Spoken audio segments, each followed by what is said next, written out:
been so good. So good. With every breath that I'm able, with every breath that I'm able, I will sing of the goodness of God. Hallelujah, hallelujah.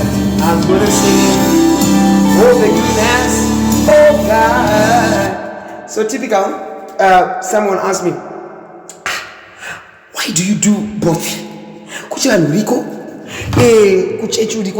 I said, you know, I respect and love my ancestors because hey, that's my perspective. Then where I give all is to God, because I know God created heavens and earth. And the Bible says in Psalms 62 verse 11, God spoke once and twice I heard that all power belongs to God, you know.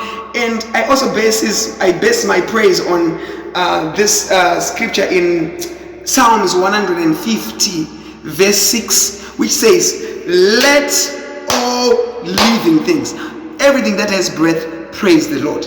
So I do have breath, so I want to just praise God because He's the, you know. So that's why I balance the two.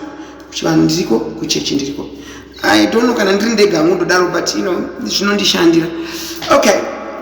God bless you. Bye.